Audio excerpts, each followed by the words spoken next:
দৰ্শকসকলৰ বাবে এই মুহূৰ্তত লৈ আহিছে এটা অত্যন্ত গুৰুত্বপূৰ্ণ খবৰ ওয়াকফৰ সম্পত্তি মুছলমানৰ সম্পত্তি ওয়াকফৰ সম্পত্তি আল্লাহৰ সম্পত্তি এই কথা বাৰম্বাৰ মুছলমান জনতাই উল্লেখ কৰি আহিছে কিন্তু তাৰ মাজতে দেখিবলৈ পোৱা গ'ল ওয়াকফ সংশোধনী আইন আহিল আৰু যাৰ বাবে এটা প্ৰতিবাদমুখৰ পৰিস্থিতি দেশৰ প্ৰতিটো প্ৰান্ততেই অব্যাহত আছে আৰু ওয়াকফ আইনক লৈ প্ৰতিবাদ অব্যাহত থকাৰ মাজতে এটা নতুন খবৰ পোহৰলৈ আহিছে ওয়াকফৰ সম্পত্তি দখল কৰিছিল এগৰাকী অনা মুছলমান লোকে যিগৰাকী লোকৰ নাম সভাৰজিৎ মিশ্ৰ হৈছে এগৰাকী আৰক্ষী বিষয়া আৰু আৰক্ষী বিষয়াগৰাকীয়ে ওয়াকফৰ সম্পত্তি দখল কৰিছিল অনাধিকাৰ তেওঁ ওয়াকফৰ সম্পত্তি দখল কৰাৰ তথ্য প্ৰমাণ মুছলমান জনতাৰ হাতত পৰিল আৰু তাৰ পাছতেই সমগ্ৰ বিষয়টো সন্দৰ্ভত চলিল তদন্ত প্ৰক্ৰিয়া আৰু অৱশেষত আৰক্ষী বিষয়া সভাজিৎ মিশ্ৰ এতিয়া যাবলগীয়া হ'ল জেললৈ এই ডাঙৰ খবৰটো টাইমিটৰ দৰ্শকসকলক এই মুহূৰ্তত জনাইছো ওয়াকফৰ সম্পত্তি অনাধিকাৰ দখল কৰি এতিয়া জেল যাবলগীয়া হৈছে সভাজিৎ মিশ্ৰ নামৰ এগৰাকী আৰক্ষী বিষয়া এই ডাঙৰ খবৰটো টাইমিটৰ দৰ্শকসকলক জনাই আছো ওয়াকফৰ সম্পত্তি বেদখল কৰি কাৰাগাৰলৈ আৰক্ষী বিষয়া সভাজিৎ মিশ্ৰৰ জামিন ইতিমধ্যে নাকচ হৈছে আদালতত ওয়াকফৰ ভূমি জব্দ কৰি লাখ লাখ টকা উপাৰ্জন কৰিছিল আৰক্ষী বিষয়া সভাজিৎ মিশ্ৰই আৰক্ষী পৰিদৰ্শক সভাজিৎ মিশ্ৰৰ বিৰুদ্ধে উত্থাপন হৈছে ভয়ংকৰ অভিযোগ জামিন বিচাৰি আদালতত মুখ ঠেকেচা খালে আৰক্ষী বিষয়া সভাজিৎ মিশ্ৰই আদালতে নাকচ কৰিলে সভাজিৎ মিশ্ৰৰ জামিন আবেদন ইতিমধ্যে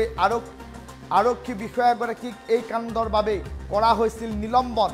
আৰু নিলম্বিত আৰক্ষী বিষয়া সভাজিৎ মিশ্ৰক প্ৰেৰণ কৰা হ'ল জেললৈ আৰু প্ৰমাণ থকাৰ বাবে এতিয়া আজিৰ দিনটো জামিন আবেদন আদালতৰ মজিয়াত নাকচ হৈছে সভাজিৎ মিশ্ৰৰ কানপুৰৰ ওয়াকফ সম্পত্তি বেদখল কৰি সভাজিৎ মিশ্ৰই লাখে লাখে টকা খৰচ কৰিছিল যি সময়ত মুছলমান জনতাই বাৰম্বাৰ কৈ আহিছে যে ওয়াকফৰ সম্পত্তি আল্লাহৰ সম্পত্তি ইয়াত অনাধিকাৰ অন্য ধৰ্মৰ লোকৰ হস্তক্ষেপ নচলিব এনে ধৰণৰ কেতবোৰ কথা বাৰম্বাৰ উল্লেখ কৰিছিল মুছলমান জনতাই যাৰ ফলশ্ৰুতিত কোটি কোটি মুছলমান জনতাই ৰাজপথত আন্দোলন কৰিছিল বিষয়টোক লৈ আৰু আজিকো প্ৰতি আন্দোলন অব্যাহত আছে ৰাজপথৰ আন্দোলনৰ সমানে এতিয়া কিন্তু ন্যায়ালয়ৰ মজিয়াত এখন যুঁজ চলি থকাৰ বাতৰি আহি পৰিছে আৰু তাৰ মাজতে দেখিবলৈ পোৱা গৈছে ওয়াকফ সম্পত্তি বেদখল কৰি জেললৈ প্ৰেৰণ কৰা হ'ল এগৰাকী আৰক্ষী বিষয়াক আৰু ওয়াকফৰ ভূমি জব্দ কৰি লাখ লাখ টকা উপাৰ্জন কৰা সভাজিৎ মিশ্ৰক ইতিমধ্যে জেললৈ প্ৰেৰণ কৰা হ'ল আৰু জেললৈ প্ৰেৰণ কৰাৰ পাছত সভাজিৎ মিশ্ৰই জামিন আবেদন কৰিছিল আদালতৰ মজিয়াত আৰু আদালতৰ মজিয়াত ইতিমধ্যে চূড়ান্ত মুখ ঠেকেচা খাইছে সভাজিৎ মিশ্ৰ নামৰ আৰক্ষী বিষয়াগৰাকীক ইতিমধ্যে জামিন আবেদন নাকচ কৰাৰ বাতৰি এই মুহূৰ্তত আহি পৰিছে প্ৰবঞ্চনাৰ জৰিয়তে সভাজিৎ মিশ্ৰই ওয়াকফৰ সম্পত্তি নিজৰ নামত লিখি লৈছিল আৰু ওয়াকফৰ সম্পত্তি তেওঁ দখল কৰি কোটি কোটি টকা খৰচ কৰিছিল আৰু এই বাতৰি পোহৰলৈ অহাৰ পাছত সম্প্ৰতি দেখিবলৈ পোৱা গৈছে এতিয়া সমগ্ৰ বিষয়টোক লৈ প্ৰতিটো প্ৰান্ততে চৰ্চা চলি আছে ওয়াকফ সংশোধনী আইনক লৈ কোনো কাৰণত সহজ হ'ব পৰা নাই আজিকো প্ৰতি সমগ্ৰ